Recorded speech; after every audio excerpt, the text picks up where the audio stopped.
भारत का सच, हर भारतीय की आवाज। नमस्कार. मी विशाल नाना विठ्ठल हरपळे. फुरसुंगी उरुदेवाची नगर परिषद सार्वत्रिक निवडणूक 2025 प्रभाग क्रमांक 6 मधून निवडणूक लढवत आहे. खरं तर प्रभाग क्रमांक 6 मध्ये काल एक खूप हास्यास्पद आणि एक विशेष बाब घडलेली आहे. ते सांगणं या आर भारत टुडेच्या माध्यमातून मी या ठिकाणी सर्व मतदारांना, नागरिकांना कळवण्यासाठी आपल्यासमोर आलेलो आहे.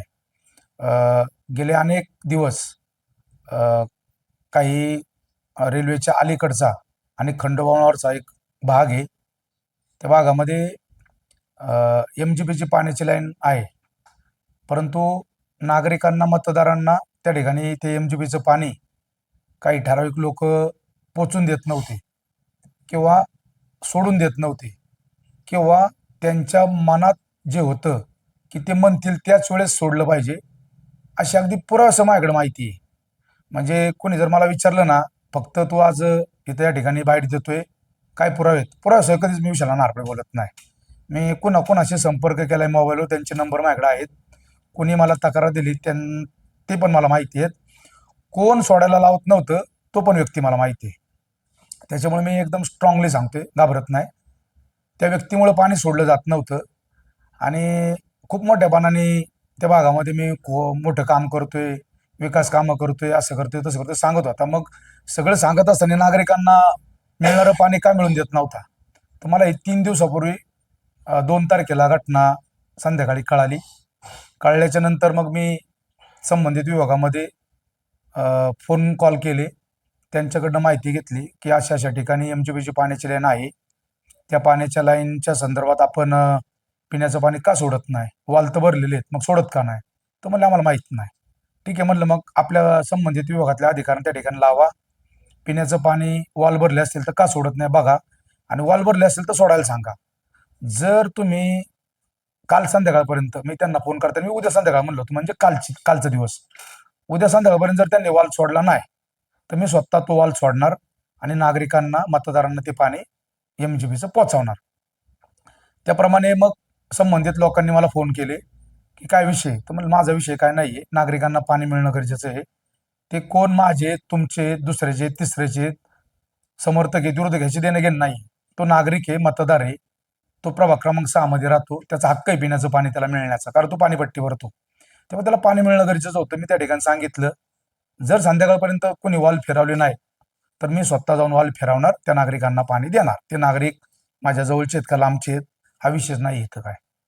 त्यामुळे ते प्रकरण काल व्यवस्थितरित्या सकाळपासून दुपारपर्यंत हँडल केलं. काही ठराविक महिला भगिनी त्या ठिकाणी होत्या, एक सामान्य नागरिक होते. त्यांच्यासमोर हा विषय मी समजून सांगितला. त्यांनी तो ऐकलाय, पाहिलाय प्रत्यक्ष. त्याच्यानंतर मग काही घटना वेगवेगळ्या घडल्या हास्यास्पद. सगळे लोक त्या ठिकाणी जमा झाले.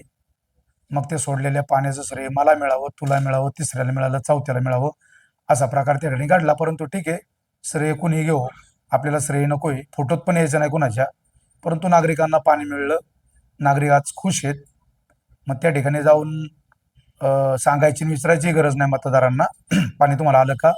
तर पाणी आलंय असं काही पुढाऱ्यांनी ग्रुपवर टाकलं. पाणी असं मस्तपैकी उडतंय पाणी, हे त्या ठिकाणी दिसलं. मग माझा प्रश्न आज असा आहे, जे कोणाला करता येत नाही ते मी करू शकतो, करून दाखवले काल. अशा खूप काही घटना प्रभाग 6 मध्ये करायच्या आहेत. त्याच्यामध्ये पुढची स्टेप आहे की काही मतदारांकडनं, नागरिकांकडनं आणि मिळकतदारांकडनं त्या MGPच्या पाण्याच्या लाईनला कुठेही नगर परिषद म्हटलं नाही की आता तुम्ही कनेक्शन घ्या किंवा काही मान्यता दिल्या नव्हत्या. तरी काही लोकांनी प्लंबर लोकांना हाताशी धरून काही 1,500-2,000 हजार रुपये पर कनेक्शन त्या ठिकाणी झालेलं आहे. ठीक आहे, हो द्या, आता मिळू द्या, गरिबांना मिळलंच पाहिजे. परंतु कुठेही त्याची पावती दिली गेलेली नाही. कनेक्शन तर मारलं गेलंय. कनेक्शन खरं मारत असताना नगर परिषदेच्या परवान्याशिवाय, त्या व्यक्तीला टेंडर कोटेशन असल्याशिवाय किंवा त्या व्यक्तीला मान्यता असल्याशिवाय, लायसन त्याकडे असल्याशिवाय तो व्यक्ती कुणी त्या ठिकाणी प्लंबर कनेक्शन देऊ शकत नाही. कनेक्शन देत असताना ते पाईपलाईनला वरून द्यायचं असतं. आडवं कुठलं कनेक्शन द्यायचं नसतं. अशा खूप काही गोष्टी त्या ठिकाणी घडलेल्या आहेत. आता झालं गेलं आपण सोडून देऊ, परंतु त्याच्यामध्ये सुद्धा खूप मोठा आर्थिक गैरव्यवहार झालेला आहे. पूर्ण यादी सहित किती कनेक्शन मारले, किती लोकांचे मारल्यात, कोणी कोणी किती किती रुपये दिलेत, हे सगळं आपल्याकडं यादी आहे, नाव आहेत त्यांचे. कोणी कोणी याच्यामध्ये हस्तक्षेप केलाय, कोण प्लंबर होता, त्याला कोणी आणला होता, कोण ठिकाणी जाऊन हस्तक्षेप करत होतं, किती पैसे कोणाला जात होते, राहिलेले पैसे कोणाला मिळत होते, ही सगळी तंबूत माहिती वेळप्रसंगी नावासहित आर भारत टुडेला परत त्या ठिकाणी दिली जाईल आणि नागरिकांना मतदारांना कळवलं जाईल की लोकप्रतिनिधी कसे असतात, लोकप्रतिनिधी कसे असावेत, याचा प्रत्येक या ठिकाणी आलाय. कोणी पाणी अडवलं, पाणी सोडून देत नव्हते आणि पाणी आम्ही सांगितल्याशिवाय सोडायचं नाही असं म्हणत होते. त्यांना काल दाखवून दिलंय की मी त्या ठिकाणी असल्यावर काय वेगळं चित्र निर्माण होतं आणि ते काल काय झालंय हे सर्वांनी पाहिलंय. मला नागरिकांना पाणी मिळाल्याचा आनंद आहे. श्रेय कुणी घेतलं तरी चालेल. धन्यवाद.